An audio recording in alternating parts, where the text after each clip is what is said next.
Bonjour Émilie Bécaud. Bonjour. Ça fait 15 ans. 15 ans que votre papa a disparu. Évidemment, c'était Gilbert Bécaud. Vous avez travaillé avec lui pendant 15 ans. Vous étiez régisseuse en coulisses, vous l'avez vu sur scène, vous avez vu sa façon, son contact avec le public qui fait qu'il est inoubliable aujourd'hui. 15 ans après, sa voix résonne encore. Oui, vraiment. Pour moi, beaucoup, oui, c'est sûr. Maintenant, pour vous, à vous de me le dire. Elle résonne encore pour vous? Elle résonne toujours pour tous ceux qui ont aimé Gilbert Bécaud et qui l'aiment toujours. Et pourquoi d'ailleurs? Qu'est-ce qui fait qu'il est immortel? Monsieur 100 000 volts, je pense. Ses débuts, sa voix, son charisme, sa prestance sur scène, le côté comédien, son jeu. Ouais. Tout, ça. Ça, sa cravate à pois. La cravate à pois, oui, l'indispensable. Cette voix incomparable. Oui, inimitable, je pourrais même dire. Vous l'avez vu, vous étiez en coulisses, vous regardiez. C'était le chanteur et c'était votre père. Oui. Qu'est-ce que vous ressentiez?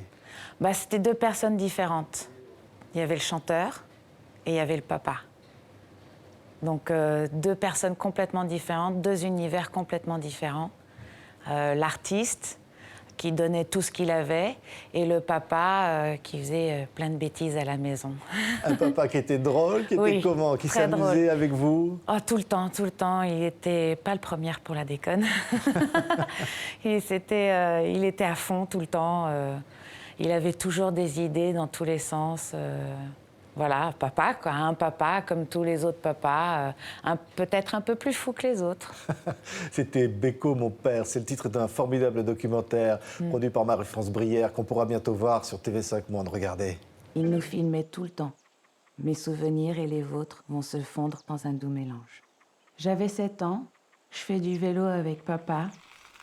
Je suis née en 1972, l'année où mon père composa Un peu d'amour et d'amitié.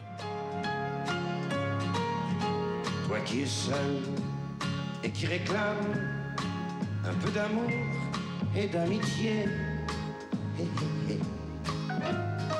On voit ces images, c'est toujours émouvant. Et votre témoignage, c'est quoi, Émilie Bécaud? C'est l'envie de dire « c'était mon père ». C'était Oui. ça. Tout à fait, c'est ça. C'était mon père, c'était sa vie, ce que nous, on a toujours vécu. Voilà, c'était ça. C'est tout ce que moi, j'ai vécu, toute mon enfance, toute mon adolescence, toute ma vie, et jusqu'à aujourd'hui, même 15 ans plus tard. Vous vous êtes réveillé un jour et on vous voit avec lui sur cette photo en vous disant « mon père, c'est un chanteur connu ». C'est quelque chose, qu'est-ce qu'on ressent? Non, je suis tombée dedans comme Obélix, en fait. Pour moi, c'était papa, qu'il soit à la télé ou à la maison. C'était mon papa en grandissant. Je ne faisais pas vraiment la différence. C'est après, quand j'ai commencé à travailler, qu'il fallait faire la part des choses. On ne mélangeait pas tout. Oui, on entend sa voix. Et maintenant, par exemple, il a composé des classiques repris dans le monde entier. Oui. C'est son interprétation qui fait que ces chansons sont devenues des standards. C'est ça, c'est ça. Frank Sinatra a craqué, Elvis Presley aussi, Nina Simone et encore, j'en passe, et des meilleurs, Sonny and Cher. Tout le monde l'a chanté et je trouve ça hallucinant, quoi, d'être chanté par autant de monde.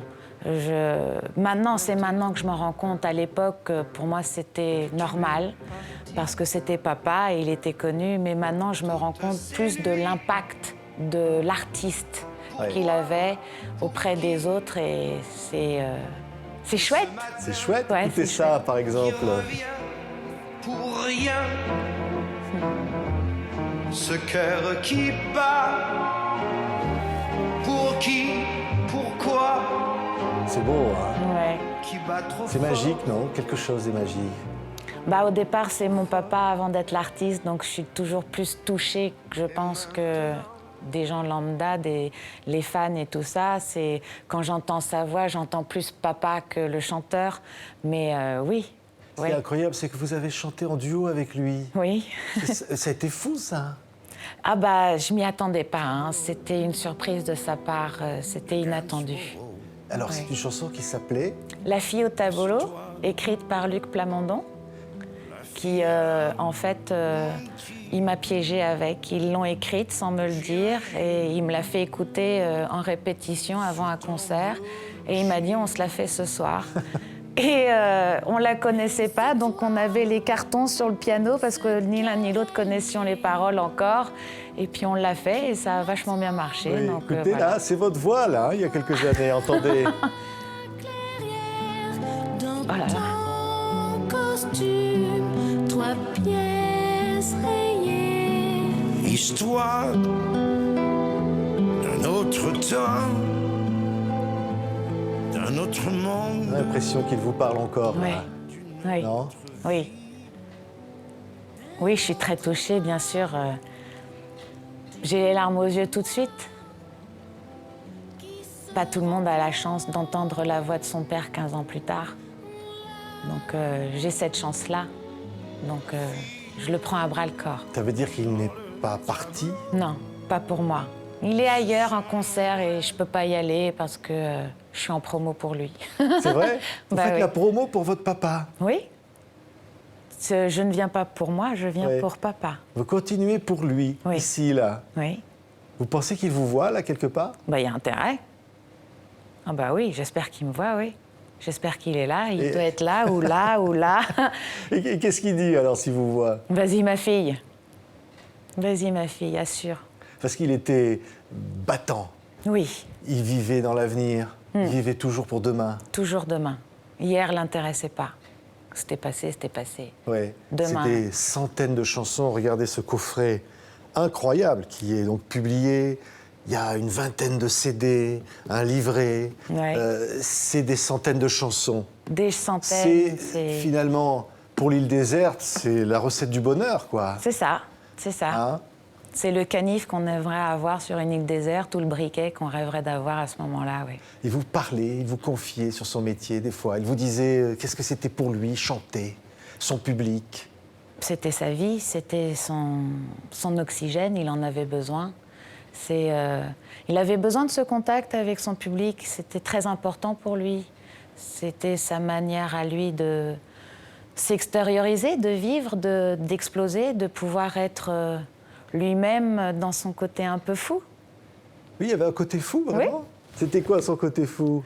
Bah, quand il saute sur scène partout, quand il hurle après son public pour que son public participe et chante, c'était ça. Il adorait ça. Je peux même pas Ouais. l'expliquer. Je sais même pas comment l'expliquer. Et Vous quand il l'avez sortait vu, de vous. scène, qu'est-ce qu'il vous disait, vous qui étiez en coulisses? Bah, pas grand-chose. Il me demandait si c'était bien. Donc je lui disais en général oui, bien sûr, parce que moi j'étais pas très étanche non plus en étant sa fille. Mais c'est vrai que c'est une bête de scène avant tout. Donc c'était ça qui était important pour lui, faire plaisir à son public et de faire en sorte que son public ne savait pas quand il sortait où est-ce qu'ils avaient garé leur voiture. C'était son but. Vous êtes sa première fan. Oui. Mais je suis sa fille d'abord. Merci beaucoup, Avec Émilie Bécaud. plaisir. C'est une anthologie exceptionnelle qui est donc publiée 15 ans après sa disparition et un très beau documentaire produit par Marie-France Brière, bientôt sur les antennes de TV5 Monde. Bécaud, mon père, avec vous, Exact. Émilie Bécaud. Merci. Merci de d'être venue m'avoir témoigner. reçue.